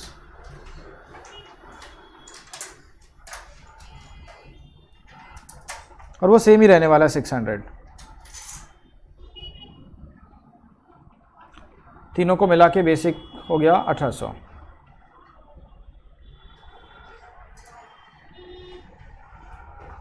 इसमें बोनस ऐड करना होगा, और रो 1 का बोनस निकालने का तरीका अलग होता है, तो उसके लिए अलग वर्किंग नोट बना लेंगे अपन। दोनों को ऐड करके विल गेट टोटल वेजेस। फिर आगे का स्टेप वैसे ही है, पर यूनिट में कन्वर्ट करके फिर 100 पीसेस में कन्वर्ट कर दो।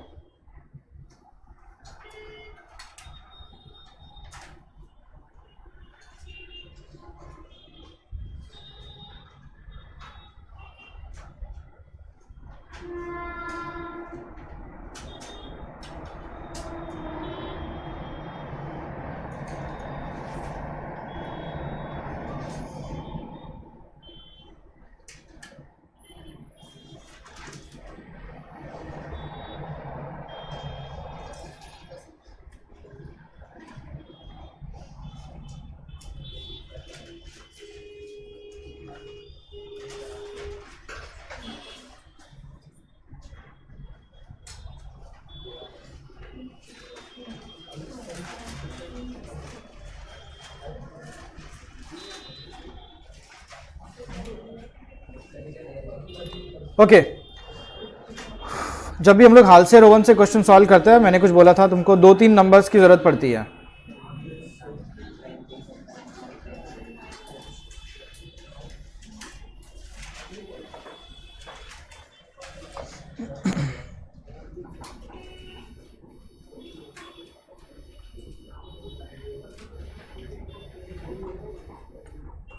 मिस्टर ए बी सी सबके लिए ओके।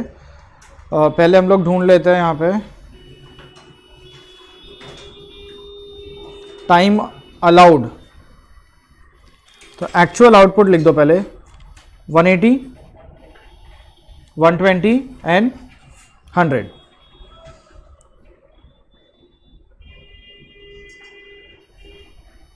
टाइम अलाउड बताओ कितना आएगा फिर, @10 यूनिट्स पर आवर। तो 180 के लिए कितना लगना चाहिए फिर, 18 घंटे, 12 घंटे और लेस। कितने टाइम में इन्होंने काम किया, ये 8 घंटे का इनका डेटा लिया हुआ ना इन्होंने, तो टाइम टेकन 8 घंटा। हर एक ने कुछ ना कुछ टाइम बचाया ही है। इधर मिस्टर ए 10 घंटा, इधर ये 4 घंटा और ये 2 घंटा, time saved.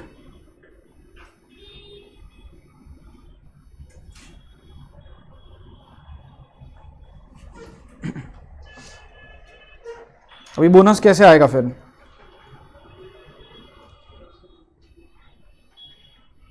Bonus is 1/2 of time saved into time rate.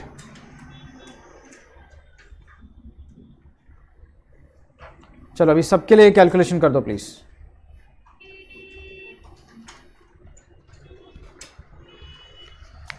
हल से स्कीम के हिसाब से ए को कितना बोनस मिलेगा?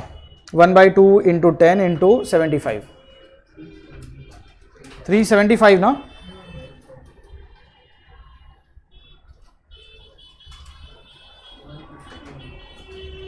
कितना? 150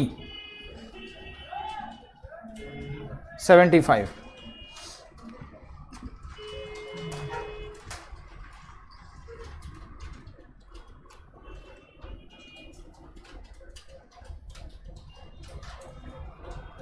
And what will be the bonus as per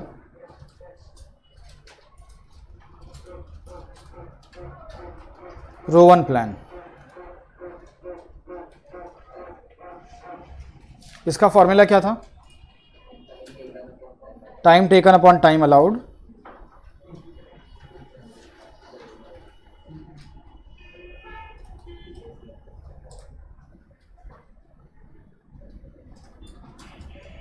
into time saved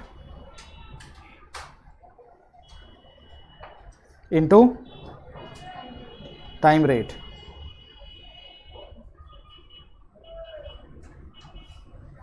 अब ये कैलकुलेशन ए बी सी सबके लिए कर लो.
कितना आ रहा है? उतना ही आ रहा है.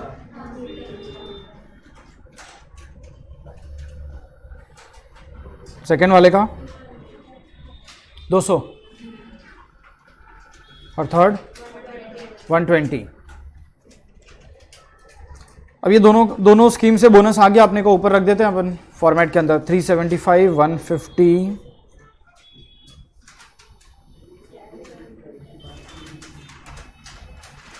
75 तीनों को ऐड कर लेना, फिर ये आ जाएगा. और यहाँ पे तुमने क्या बोला? 333.33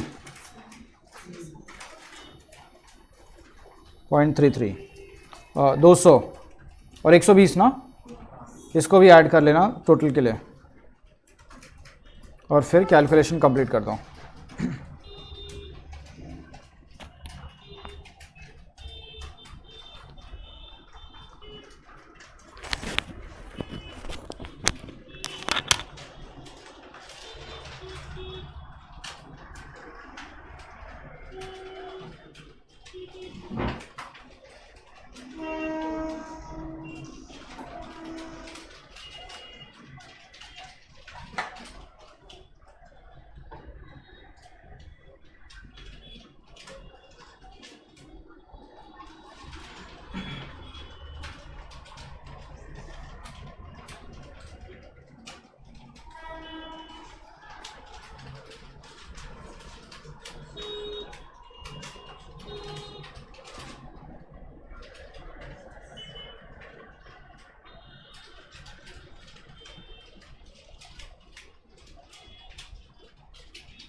कितना है टोटल सबको ऐड करके? हाल से प्लान में total wages 24, okay 2400. Number of units 180, 120 और 100. टोटल मिला के सबने 400 बनाए. पर यूनिट 6 आ रहा है इधर, बाकी सब जगह पे 6.7. पहले वाला तो कम आएगा ना, 5.42, 6 और ये तो पर यूनिट हो गया. अपने को 100 पीसेस के लिए चाहिए, तो 100 मतलब 542, 625 और इधर हाँ. अच्छा तुमने ऐड नहीं किया हो, वो फिर 300 पीसेस का हो जाता. इधर भी फटाफट ऐड करके बताओ. 933.33, 800, 720, टोटल 24,5, 3.33. करेक्ट है. Number of units 180, 120 and 100. Total 400. अभी पर यूनिट आंसर लेके आओ. 5.19, इधर 67,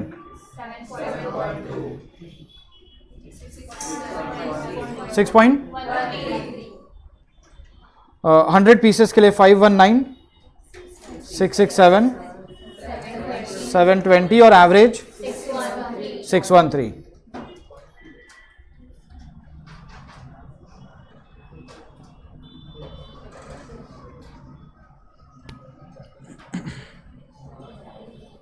समझ में आ गया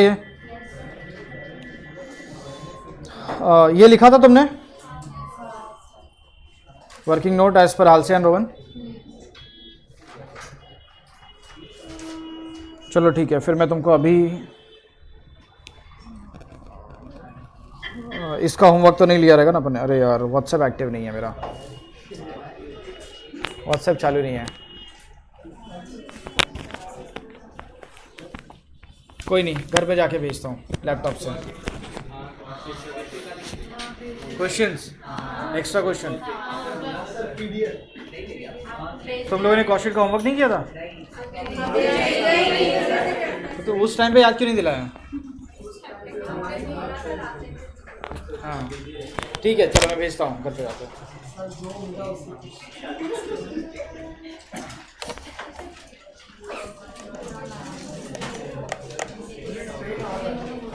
चलो बाय बाय.